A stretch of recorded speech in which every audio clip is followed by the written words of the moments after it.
Aïe, Bassem est privé de réseaux sociaux pendant 6 mois. Donc nous allons enfin avoir notre réponse existentielle si le silence est réellement d'or ou bien juste très compliqué à tweeter. Nous allons voir ça ensemble. Donc like et commentaire pour le soutien, la force référencement, je compte sur toi. Direction Tweetooz, en espérant que je ne me trompe pas. Dans les heures carrière, oui, les deux vidéos sont carrément sorties en même temps à 16 h. J'étais mort de rire quand j'ai vu les notifs. Allez, let's go. Donc on a quoi? Vénitieux dans le 69. Et je vous vois dans l'espace commentaire et les petits pervers. Ne relevez pas ce chiffre, s'il vous plaît, je vous vois. C'est pas bien. Bassem Breiki, condamné pour cyberharcèlement, interdit de réseaux sociaux pendant 6 mois. Et là, ça dit quoi? Donc, Bassem, influenceur de Vénitieux dans le Rhône, a été condamné à 12 mois de prison, dont 6 avec sursis, avec possibilité d'aménagement sous bracelets électroniques, pour cyberharcèlement envers 2 personnes, donc un mineur et un homosexuel. L'adolescent avait été injustement désigné comme responsable de la mort de Chaton. Quant à la victime homosexuelle, il l'avait insulté et craché sur son écran lors d'un live TikTok. Non, mais honnêtement, Bassem, là, tu déconnes. Là, réellement, tu déconnes. On ne peut pas juger quelqu'un en fonction de son orientation sexuelle. Et même si tu veux la juger, rappelle-toi une chose. Toi, normalement, qui es croyant, c'est que seul Dieu a le pouvoir de juger, surtout au niveau de les orientations sexuelles. Allez, la suite. La peine inclut également une interdiction de publier sur ses réseaux sociaux pendant 6 mois, ainsi qu'une obligation d'indemniser ses victimes. J'ai honte, aurait déclaré l'influenceur devant le tribunal, selon le Progrès. Ah ben c'est très bien. Le j'ai honte, eh bien, c'est soit une forme de rédemption qui le fera revenir du côté lumineux de la force et il se dira c'est vrai, j'ai déconné, maintenant je vais payer pour ce que j'ai fait et on n'en parle plus après, je ne referai plus la même erreur, c'est très bien. Ou alors regrette-t-il simplement de ne plus pouvoir poster pendant 6 mois, car il me semble que les réseaux sociaux, c'est son gagne-pain. Et depuis l'affaire Marvel Fitness, il y a quelques années d'ici, ça a pris énormément d'ampleur. Il y a 10 ans d'ici, c'était pas comme ça. Tout ce que tu disais sur les réseaux sociaux, on s'en tartinait les burnes à l'ovomaltine. Maintenant, tout reste et tu finis carrément devant le tribunal. Et parfois, ça peut être une bonne chose. Maintenant, voilà... il y a tout de même 2 poids 2 mesures. Hein. Tu as des types près de chez moi qui ont... Il y en a 2 qui ont VEGA. Eux ont pris 5 ans avec sursis, pas de bracelet électronique. Et lui a un bracelet électronique pour une insulte. Alors je ne dis pas que l'insulte comme ça, le dénigrement, ce n'est pas grave. Je dis juste que les 2 autres gars ont violé un mec. J'ai dit le mot interdit. Donc ils ont vu un mec et ils ont pris 5 ans avec sursis. Donc voilà, c'est 2 poids 2 mesures tout de même. Hein. Alors, on a quoi ici? Alors, 5 morts défaussés dans le 94 pour mes compatriotes belges. Une manifestante crie sale ou je vais arriver donc GUIFS lors d'un rassemblement pro-palestinien organisé par, bah oui, comme d'habitude, hein, la LFI. Bon, bah, voyons ça, hein.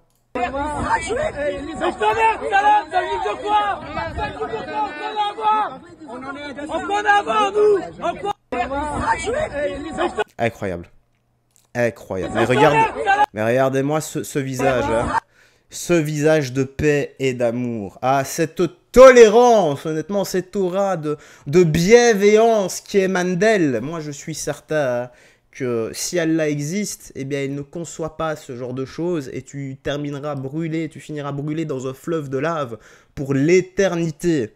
Ce voile ne te sert strictement à rien, hormis car ça ne cache pas la honte et les paroles que tu dis, ça ne couvre rien de tout cela. Et honnêtement, voilà, c'est ce genre de personne qui devrait également différer devant le parquet, t'as compris, donc, se faire condamner pour ses propos. Voilà, ce serait vachement plus simple, pas besoin de tergiverser. Bon, faut que je me grouille parce que je dois bientôt partir au boulot, moi. Alors on a quoi donc? 75%, 75% des habitants de Roubaix sont musulmans. Ils ont construit une mosquée à 6 millions d'euros. David Guiraud se rend souvent à la mosquée. Les juifs contrôlent le monde. Proche de David Guiraud. Ok, bon, bah, voyons ça. Il y a un vrai sujet de David Guiraud, on dit qu'il drague en particulier les musulmans pour gagner la ville. Déjà, c'est pas question de trucs musulmans. Déjà, la plupart des gens à Roubaix, on va dire, allez, 75-80% c'est des musulmans à Roubaix déjà. Ils ont construit une grande mosquée turque à plus de 6 millions d'euros, déjà ils ont construit. Ils vont construire peut-être une deuxième, faire des salles de mariage, des salles de cérémonie, plein de choses comme ça en fait. Ouais. Ils vont faire beaucoup de choses. Il va souvent lui aux mosquées, il se rend avec les fidèles. Il a déjà été, j'ai même été là-bas avec Ibrahim Alji aussi, le directeur de la mosquée turque. Il va dans toutes les mosquées en fait, quand tu es une personne comme ça, tu es obligé d'aller dans toutes les mosquées. Elle de Roubaix, elle de Waterloo, elle de Tourcoing, c'est comme ça en fait. Mais après, elle de Roubaix, la plus grande c'est elle de Roubaix. Le monde est entre leurs mains, les juifs. T'as beau faire tout ce que tu veux, tu vas dire que tu les aimes pas, mais au fond toi t'es obligé de les aimer. Ouais. C'est logique, les grandes marques c'est les juifs. T'as beau dire tout ce que tu veux, McDo c'est juif, Burger King c'est juif, les grandes marques c'est juif en fait. Tous les grands, les PDG c'est des juifs. Tu calcules partout, c'est comme ça en fait. Même LVMH, il y a de la famille juive. C'est comme ça en fait. C'est quelqu'un qui est compréhensible. C'est exemple comme le sujet de la Palestine. C'est mauvais un peu, on est pas d'accord. C'est humain dans le sens que c'est leur territoire, pourquoi ils vont prendre le territoire des Palestiniens dans le sens là, c'est logique. Bon bah ouais. En même temps... Ah la LFI. Voilà, parce que là je lis la LFI fabrique la haine. Bah, la LFI fait quoi? La LFI sont tous des manipulateurs, sont des virtuoses dans le domaine, et ils ne peuvent pas cracher dans la main qui les nourrit. Et qui les nourrit? Ben, c'est le peuple, c'est leur électorat. Donc, ils sont peut-être contre, ils s'en tartinent les burnes à l'ovomaltine de tout ce qui est Palestine, musulmans, mosquées, tout ça, mais eux veulent faire quoi? Faire en sorte que leur électorat soit content et continue de les aduler. Et tant qu'ils les adulent, tant qu'ils ont des électorats, un électorat, eh bien, ils continuent de toucher des subventions, donc 10 à 20 000 boules par mois. Voilà. Donc, les députés LFI font quoi? Font en sorte de manipuler le peuple et s'ils les voient comme des petits moutons suiveurs, voilà, des petits moutons paisibles. Ouais, on va les appeler comme ça maintenant, les gars de la LFI, des moutons paisibles. Alors, on a quoi ici? On le sait tous, le sinistre député de la France Insoumise, David Guiraud, va se présenter à la mairie de Roubaix. En regardant cette vidéo avec ses chiffons palestiniens équéfiés, je me dis qu'il va peut-être se présenter à la mairie de Gaza. Il a vraiment l'art de victimiser Gaza avec ses mensonges. De toute façon, les islamistes antisémites n'attendaient pas moins de lui. Gaza et la Palestine ne méritent pas ça. C'est tout de même triste, hein, toutes les guerres qui se passent actuellement, tous les pauvres gens qui meurent et qui n'ont rien demandé, peu importe le camp. C'est les agents et les agents de la vie. J'en viens au sujet du jour. Celle de notre lutte pour le peuple palestinien. Je tiens à souligner qu'on a rarement vu dans l'histoire du pays un mouvement social autour d'un thème international aussi soutenu. Parce que contrairement à ce qu'on veut nous faire croire quand on allume BFM ou CNews, rarement le peuple français ne s'est autant mobilisé que pour la défense et la dignité du peuple palestinien. Bien sûr que le combat il est rude, le combat il est dur, la censure est présente, mais nos cœurs et nos esprits et nos yeux sont tournés vers Gaza. Et rien ni personne ne nous fera taire, rien ni personne ne nous fera baisser les yeux. Il est évident et il est anormal que la solidarité du pays ne puisse pas s'exprimer. Magnifique discours, applaudi par une vingtaine de personnes qu'il considère comme des moutons paisibles et suiveurs. Et je pense que voilà, tous les Palestiniens ont vu la vidéo et doivent actuellement être extrêmement fiers de lui et bien dormir toutes les nuits. Voilà, dorénavant, grâce à Monsieur Guiraud et son discours, eh bien, ça va bien, tout va bien aller pour les Palestiniens. Ouais.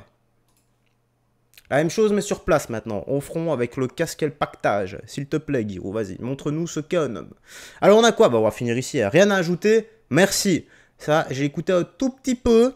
Voilà, une vingtaine de secondes et je me suis dit, ça ressemble à du bon sens. On va écouter le discours, la suite, hein. Mais c'est du bon sens, honnêtement, à moins que ce soit du vrai troll. Mais non, je peux pas croire. Le gars m'a l'air très bien. La France, tu l'aimes ou tu la quittes? Aujourd'hui, je défie quiconque aujourd'hui, que ce soit marocain, algérien, tunisien. Est-ce que vous accepterez, vous, que quelqu'un ait immigré dans votre pays brûlent votre drapeau et vous allez rester comme ça les regarder. Ça n'existe pas dans le monde. Voilà, on a eu des avantages en France, on a vécu, on n'est pas mort de faim. Venez ici en Afrique, vous allez voir c'est quoi la misère.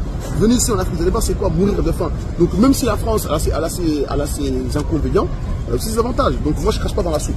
Point barre. Vous avez un autre pays, à investir au Maroc, à investir en Algérie, en France. Toi, il y a un moment, ça t'a plus convenu. Voilà. Et du coup, tu as dit, bon, bah, ça me convient pas, je vais pas rester à souffrir. J'ai Voilà. deux nationalités, je Voilà. vais monter un business. Voilà. Je teste. C'est tout. C'est ce que je recherchais, que j'ai pas trouvé en France. Donc tout ça c'était là. Ça me plaît ou ça me plaît pas, mais je peux pas critiquer quelque chose et en même temps dire que je reste, mais insulter. Non, pour moi c'est pas une philosophie. Du coup, pour Ibrahima, venir au Sénégal, la terre de ses parents et de Je suis vraiment désolé, mais il y a le petit truc ici qui reste. Je n'arrive pas à l'enlever. Heureusement que c'est en fait vidéo. ses ancêtres, ça a été quand même un énorme power-up parce qu'il profite, on va dire, de son expertise européenne et française, vu qu'il est français, au profit d'un marché gigantesque, le marché africain qui est en plein boom et en plein développement. Et je pense que ce sont toutes les grandes richesses, c'est ici en Afrique, on le sait tous ça. Mais voilà, c'est vrai qu'on a mis du temps avant de démarrer, avant d'être la première. Et je pense que la nouvelle génération commence à comprendre les choses. Moi, j'en fais partie déjà, parce que l'Afrique, au-delà de ça, a besoin de nous. L'Afrique a besoin de ses enfants, l'Afrique a besoin de ses Africains pour pouvoir développer l'Afrique, parce qu'elle ne peut pas se développer tout seule. Vingtaine d'employés, donc 20 familles. C'est ça. Et plus tu travailles, et plus tu as les fruits de ce que tu récoltes. Tu ne peux pas cultiver des bananes et récolter du piment. La première fois que j'entends cette expression.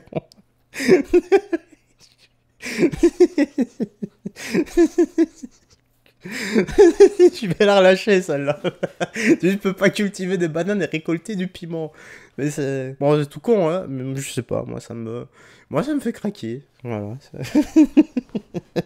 Bref, la petite news actu, très juste, hein. Honnêtement, magnifique discours. Rien à redire. Si tout le monde avait les mêmes intentions et pensait plus ou moins comme lui, parce que non, il faut avoir des pensées différentes. Hein. Voilà, la diversité, c'est tout de même bien au niveau des pensées. La liberté d'expression aussi, tu apportes tes arguments sur la table et tu détruis l'autre, ou alors c'est l'autre qui te détruit. Allez, la news actu se termine ici, j'espère que tu as apprécié. Garde la foi, que Jésus-Christ te bénisse, et encore une fois, sois modéré dans l'espace commentaire. Allez, à tout à l'heure, à 20h normalement pour les petites news actu suivantes. Ciao, ciao!